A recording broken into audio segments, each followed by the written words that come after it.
Hi, everyone. Welcome to the Still Small Voice podcast. This is Billy, and today I have the distinct pleasure of speaking to Eliza King. Hi, Eliza. How you doing? Hey Billy, yeah, really good. Great to chat with you. Yeah, it's good to talk to you too.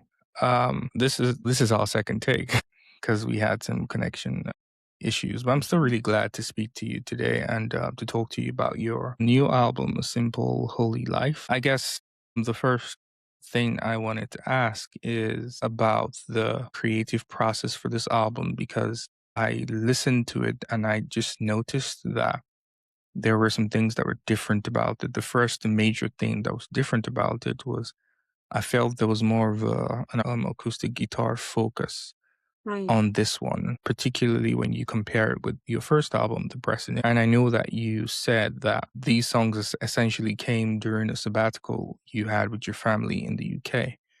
And so I was wondering what the process was like and if that experience, obviously, it must have shaped like the lyrics, but if that experience in any way also shaped the production and the instrumental process as well because it was really jarring for me at first, not in a bad way, but I'm just so used to like mostly piano led songs, and there are a few on the album, even if it's just a 7 track album, that had like prominent guitars, which is really Yeah. nice. But I'm just curious about why the change or how the change came about. Yeah, absolutely. I knew this project would have its own distinct sound, I guess, because of, yeah, having lived and written it in a really different context.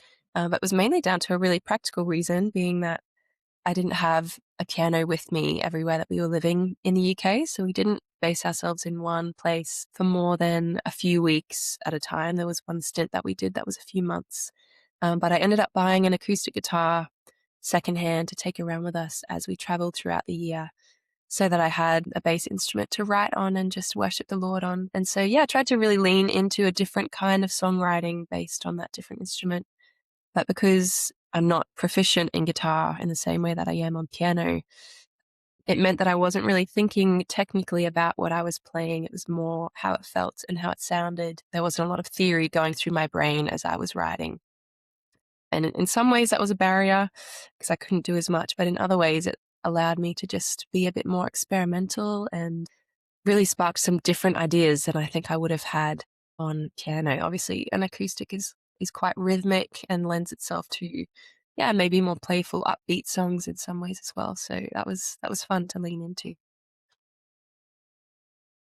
I've often like described your like music as devotional indie, and we had a conversation in 2024, and I remember we spoke about what it meant to you, the term Mm, devotional. I remember you talked about John Guerra yeah. and how he was the first person you heard use that term. And so I'm really curious about the things that kind of have changed for you, not necessarily with this term, but I guess with your understanding of what it means to create music in this broad sphere, because devotional indie it's not a genre, not really. It's more of an idea. Mm, And I want to know what has evolved for you between the pressing in and a simple holy life, mm, thinking about your music in that sense. yeah. Yeah, that's a great question.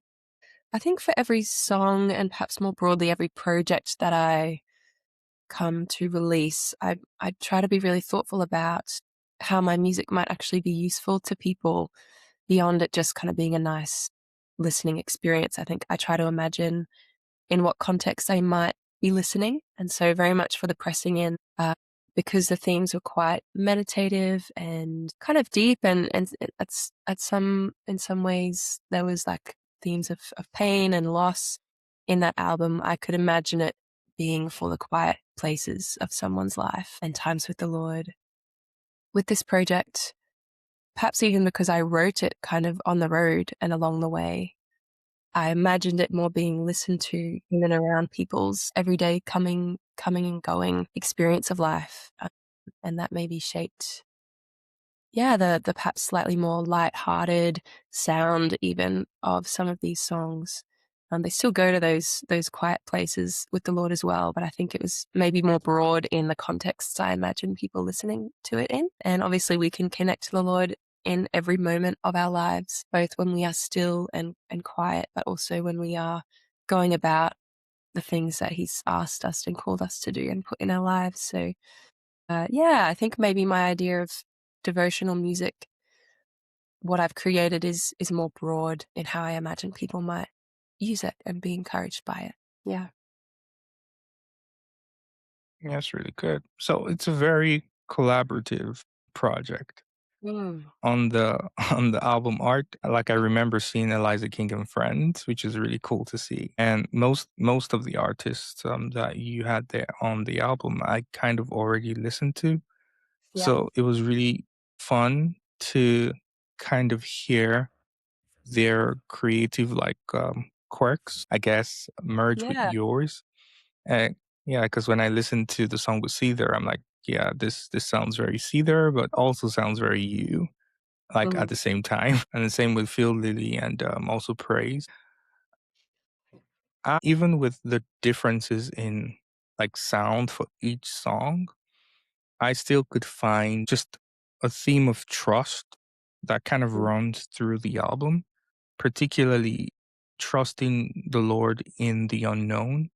That's just Yeah. like, it was very, very reoccurring for me while listening, that even if you're kind of singing about different things, this idea of being able to trust the Lord in the unknown and also to kind of give him priority in our hearts kind of ran through the entire album. And Mm. I was kind of curious about the experiences that brought that about because, like you said, your first album was quite contemplative in many ways, and it still has a very dear place in my heart. And I'm still kind of stuck on that, to be very honest, emotionally. But musically, on the new album, I just noticed that there are these themes of trusting the Lord in the unknown and also putting Him first, kind of Mm. Yeah. running through all the songs. And I was really curious about what experiences you might have had that kind of brought those things to the surface for you. Yeah, you're exactly right. It was very much born of, I guess, the year as a whole, as well as I was writing the songs. Probably the first song I wrote was about 3 months into our time when we'd moved to the UK, and really started in a place of doubt. My husband and I felt the Lord kind of pull us to go to the UK, but as we prayed and kind of sought Him for a kind of direction or a purpose, we didn't have any clarity as to what we would be doing or, in a broader sense, why we would be going, how we'd be spending our time. Yeah, so the whole year was very much marked by having to search and seek out what it is that the Lord had for us to do whilst we were living in the UK. I think we were frustrated at first by not having a clear direction, but realized that, yeah, following the Lord day by day and even one decision at a time, He was really faithful to lead us and connect us with different opportunities, different churches, different ministries that really enriched our time there. But we certainly didn't have the full picture when we went over. So it was kind of like a daily walk, learning to trust Him and as you say, continue to put Him first in all things. A key scripture for us was to seek first the kingdom of God, and all these things will be added. We tried to make that a real focus for the year, just to seek Him and know that He would reveal things as we needed to know them along the way. Yeah. So I guess I wanted to ask about the technical like elements for production. Obviously, you were not in Australia, you were in the UK, and so I'm sure the actual production and writing process will have been different. And also, you featured many, well, not many, five, I guess, Yes. artists. Uh-huh. Yeah, and so I'm sure that must have been very different for you. And I just wanted to know how that experience from a technical point of view was, Mm. especially when you compare it to like your first recording for the first album.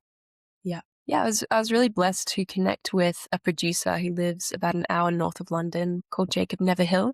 He was kind of like a friend of a friend. He knows Praise Lubangu quite well.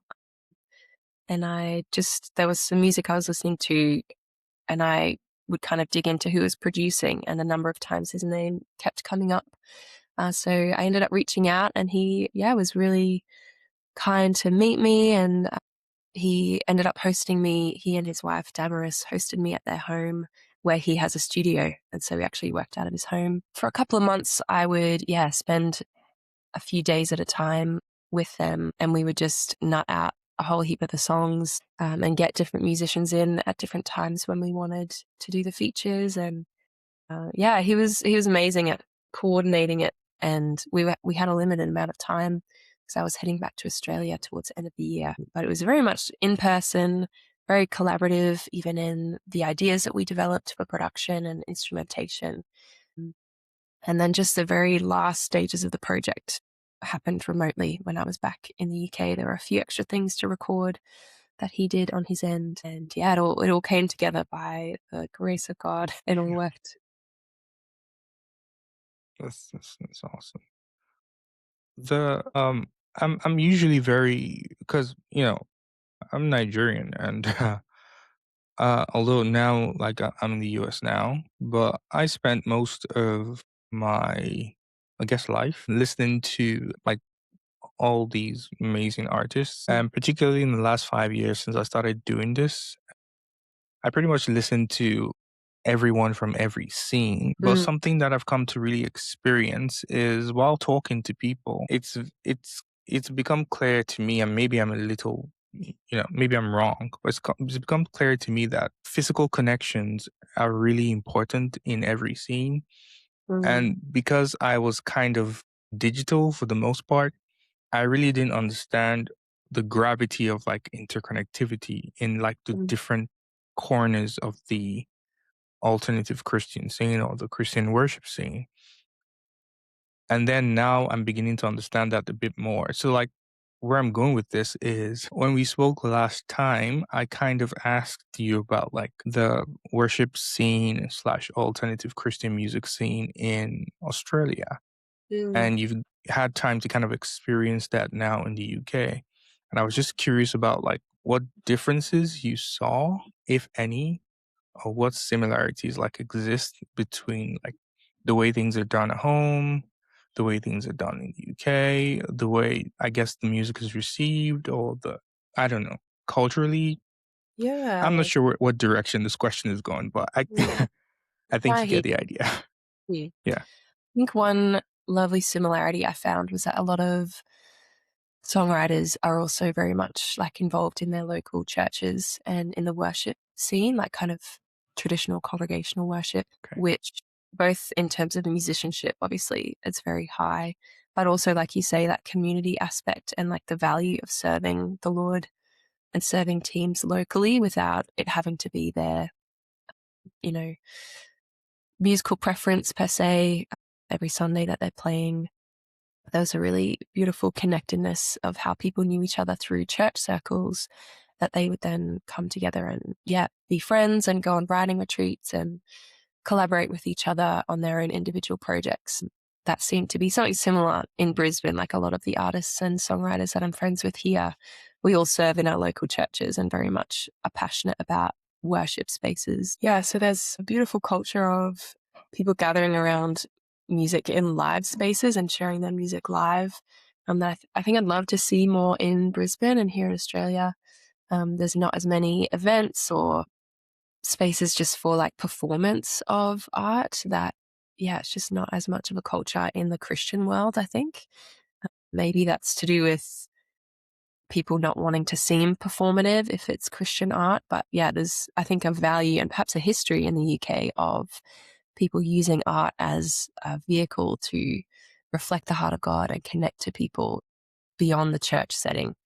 So that was quite inspiring to me. I think of events like Night of Parables that Praise hosts in London. And yeah, I think it's a beautiful opportunity for people to not necessarily be in a church service, but still come and experience great music that has a spiritual undertone, I guess. Yeah, so it's a difference. I'd love to adopt it more here in Brisbane, I think, in the future. Now that you're back home, Hmm. and the album is out in the world. I guess I want to ask where you are creatively or even like just internally generally. Like, are you still in that space, like the space you were in when those songs came out, or like are you in a new season now, or are you still essentially, I guess, um bearing fruit in your life from Mm. the lessons from that project? Yeah, I think it's both. I think we're still very much drawing on everything the Lord planted in us perhaps last year and trying to live that out, living like faithfully day by day, searching for the bigger things that God's calling us to while still not having, much of a big picture long term. We're, back in Brisbane. But I think I feel like re-inspired perhaps to write and loved how collaborative this project was. So I think, inspired even more to write and work with people here locally as well as around the world, just because there's such a richness that I found in the friendship and the, even just creativity that comes out when you partner with other people. And I think I hope to maybe, still write devotionally, but also not be as worried about only having this one thing, this one sound in the music that I create. I think I'm more open to that evolving and in some ways, having new expressions of what that might look like in the future. There's not great clarity around that, but find myself, maybe it's because I wasn't on a piano as much last year. Still That's obviously fair. write a lot on piano, but I'm more open to starting in a different place and being open to where that ends up creatively. Yeah. Just to add to this a bit, not really to nudge you in any direction, but just Mhm. because when I heard the song with Cedar, it reminded me, not by genre or anything, but it reminded me of What Would I Gain with Yeah, sure. Johnny Henninger. Mhm. And I was like, Eliza can do other things if she really wanted to. Yeah, Yeah, because those songs are, I mean, they're very different. Like, yeah. they're not the same, but at the same time, they do not really sound like what I've come to recognize as what you usually create. But that does not Yes. make them any less devotional Mm. or any less, good. Yeah, yeah. So I really like them. So I was really, really, that was kind of my reaction when I heard that song. I was like, yeah, she can probably do anything she wants. Sorta. But yeah, it's nice that you're saying that, on at least looking forward and looking ahead, and I'll be Mhm. excited to hear anything else that comes down the line. Yeah. Well, thank you. We got through this. Yes. Yeah, I had a good time, and thank you for taking out the time to speak to me today. Yeah, thanks so much, and so appreciate all that you do in reviewing and, connecting with artists. It's such a valuable thing to have, so appreciate you as well. Thank you. Thank you very much. Half the time I feel like I don't know what I'm doing, but that helps. Yeah, that's it. Yeah. All right. Yeah, let's just get out here. Thank you. Thank you.